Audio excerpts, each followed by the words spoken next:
నీ మిగిలిపోయిన సమయాన్ని, నీ మిగిలిపోయిన జీవితాన్ని, నీ మిగిలిపోయిన ఏంటిదది వనరులను, నీ మిగిలిపోయిన డబ్బును దేవుడు అంగీకరించాడు. హల్లెలూయా. ప్రతిదీ ది బెస్ట్ కావాలి దేవుడికి. ఎందుకు? నీకు ది బెస్ట్ ఇచ్చాడు కాబట్టి. ఒకసారి ఈ భూమిని చూడండి, ఎంత అద్భుతంగా సృష్టించాడు నీకోసం కదా. అటు హిమాలయాలను మొదలుకొని ఇటు సముద్రాల వరకు, అవునా? అటు లోయలు మొదలుకొని ఇటు పర్వతాల వరకు కదా. అటు ఎడారి నుండి మొదలుకొని ఇటు ఏంటది మన బ్యూటిఫుల్ ఏంటది చలి ప్రాంతాల వరకు కదా, హిమాచల్ ప్రదేశ్ వరకు. ఎంత అద్భుతంగా సృష్టించాడు దేవుడు నీకోసం ఈ భూమిని. ఆయన నీకు బెస్ట్ ఇచ్చాడు గనక నీ శరీరాన్ని రూపొందించిన విధానం చూడండి. దాన్ని ఎంత అద్భుతమైన భాగాలు సృష్టించాడు. కిడ్నీ ఎంత బాగా పనిచేస్తుంది, హార్ట్ ఎంత క్లెవర్గా పనిచేస్తుంది, బ్రెయిన్ ఎంత అద్భుతంగా పనిచేస్తుంది. నాసా వాళ్ళు మనిషి చేయలాంటి మరొక చైన్ వాళ్ళు తయారు చేయడానికి వాళ్ళకి 205 కోట్లు 250 కోట్లు ఖర్చు అయినాయంట ఆ రోజుల్లో. అంటే ఎంత అమోఘంగా దేవుడిని తయారు చేశాడు. నీకు బెస్ట్ ఇచ్చాడు కాబట్టి నీ తండ్రి అయిన నీ దేవుడు ఎప్పుడు కానీ నీ దగ్గర బెస్ట్ కోరుకుంటాడు.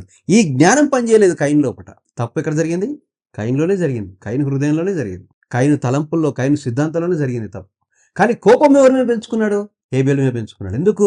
ఈర్ష్య వల్ల కలిగే నష్టం అదేనండి. ఈర్ష్య వల్ల కలిగే ప్రమాదం అదేనండి. ఒకరింట్లో తమ్ముడు దీవించబడతాడు, అన్న ఓర్చుకోలేడు. అన్న దీవించబడతాడు, తమ్ముడు ఓర్చుకోలేడు. మరదలో తోటికోడలో దీవించబడుతుంది, అవునా? వదిన లేకపోతే పెద్ద కొడలు ఓర్చుకోలేదు. ఎంత భయంకరం ఈ భూమి మీద, ఎంత భయంకరమైన ఈర్ష్యాద్వేషాలు పనిచేస్తున్నాయంటే అంత భయంకరమైన ఈర్ష్యాద్వేషాలు పనిచేస్తున్నాయి. ఈ ఈర్ష్యలో నుండి జరగకూడని పాపాలు కూడా జరుగుతున్నాయి, జరగకూడని నష్టాలు కూడా జరుగుతున్నాయి. హత్యలు జరుగుతున్నాయి, మానభంగాలు జరుగుతున్నాయి, అక్రమ సంబంధాలు పెరిగిపోతున్నాయి. పరువు కోసం బాయ్ ఫ్రెండ్ గర్ల్ ఫ్రెండ్స్ ని మెయింటైన్ చేసే అబ్బాయిలు అమ్మాయిలు ఎంతో మంది ఉన్నారు. వింటున్నారా? ఇదంతా అవుట్ ఆఫ్ దిస్ ఎన్వీనెస్. అందుకే బైబిల్ పండితులు ఏంటంటే దీనికి 4వ ప్లేస్ ఇచ్చారు. ప్రధానమైన పాపం అని దీనికి పేరు పెట్టి దీనికి 4వ ప్లేస్ ఇచ్చారు. వింటున్నారా?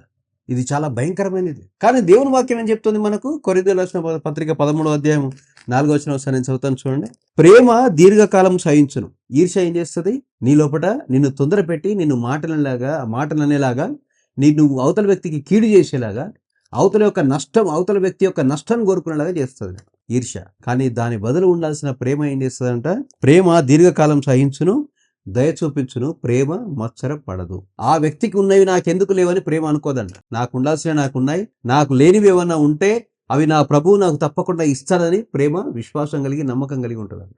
సంతృప్తి కలిగి ఉంటుందంట ప్రేమ. ఈర్ష్యకు ఉంటుందా లక్షణం? ఉండదు. అవతల వ్యక్తికి ఉన్నదానికంటే ది బెస్ట్ ఉండాలి. మనం అవతల వ్యక్తికి 10,000 ఫోన్ ఉంటే మన తాహత సరిపోకపోయినా పర్లేదు, మనకు 30,000 ఫోన్ ఉండాలి. ఈర్ష్య తెలివి తక్కువతనానికి, నష్టానికి, కష్టాలకు, కీడు, ద్వేష, ద్రోహాలకి పనిచేస్తుంది తప్ప ఈర్ష్య వల్ల కలిగే లాభం ఒక్కటంటే ఒక్కటి ఉండదు.